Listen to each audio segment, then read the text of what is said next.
राज्य सरकारଙ୍କ बड़ घोषणा फेब्रुआरी 1 ରୁ ଆଉ ମିଳିବ ନାହିଁ ଏମାନଙ୍କୁ ରାସନ।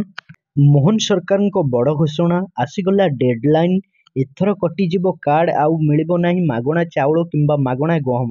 ରାସନ କାର୍ଡକୁ ନେଇ ଡେଡଲାଇନ୍ ଜାରି କରିଛନ୍ତି ଖାଦ୍ୟ ଯୋଗାଣ ମନ୍ତ୍ରୀ କୃଷ୍ଣଚନ୍ଦ୍ର ପାତ୍ର। ଡେଡଲାଇନ୍ ଭିତରେ ଯେଉଁମାନେ ଇ-କେୱାଇସି କରିନଥିବେ ସେମାନଙ୍କ ରାସନ କାର୍ଡ କାଟି ଦିଆଯିବ। ଫେବ୍ରୁଆରୀ 1 ତାରିଖରୁ ଆଉ ମିଳିବନି ଚାଉଳ କିମ୍ବା ଗହମ। ରାସନ କାର୍ଡରେ ଯେଉଁମାନେ ଇ-କେୱାଇସି କରିନାହାନ୍ତି ସେମାନଙ୍କ କାର୍ଡ କାଟି ଦିଆଯିବ। ଆଉ ଆଗକୁ ଇ-କେୱାଇସି କରିବା ପାଇଁ ସୁଯୋଗ ମିଳିବ ନାହିଁ।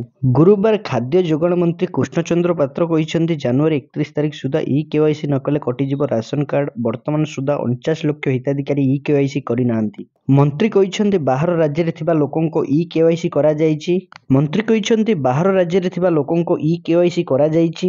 ଅଫିସରମାନେ ନିଜେ ଯାଇ ସେମାନଙ୍କର ଇ-କେୱାଇସି କରିଛନ୍ତି। ଏହି ପ୍ରକ୍ରିୟା ସରିବା ପରେ ଯାଇ ନୂଆ ରାସନ କାର୍ଡ ଦିଆଯିବ।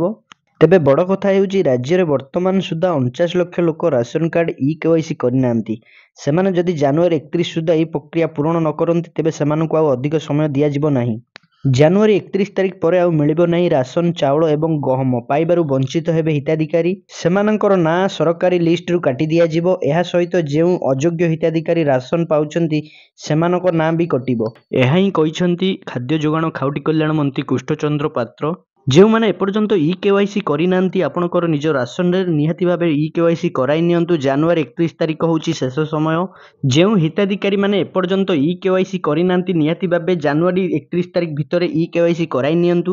ଯେଉଁ ହିତାଧିକାରୀମାନେ ଇ-କେୱାଇସି କରିନାହାନ୍ତି ସେମାନଙ୍କୁ ଫେବ୍ରୁଆରୀ ମାସରୁ ଆଉ ମିଳିପାରିବ ନାହିଁ ରାସନ। ତା ସହିତ ସରକାରଙ୍କ ପାଖରେ ଥିବା ତାଙ୍କର ଯେଉଁ ଲିଷ୍ଟଟିକୁ କାଟି ଦିଆଯିବ। ରାସନ କାର୍ଡକୁ ନେଇ ଯେଉଁ ଅପଡେଟଟି ଆସିଥିଲା ଆପଣମାନଙ୍କୁ ଆମେ ଜଣେଇଛୁ। ଆପଣମାନଙ୍କୁ ଯଦି ଆମ ଭିଡ଼ିଓଟି ଭଲ ଲାଗିଥିବ ଲାଇକ୍, କମେଣ୍ଟ, ସେୟାର, ସବସ୍କ୍ରାଇବ୍ ନିହାତି କରିବେ।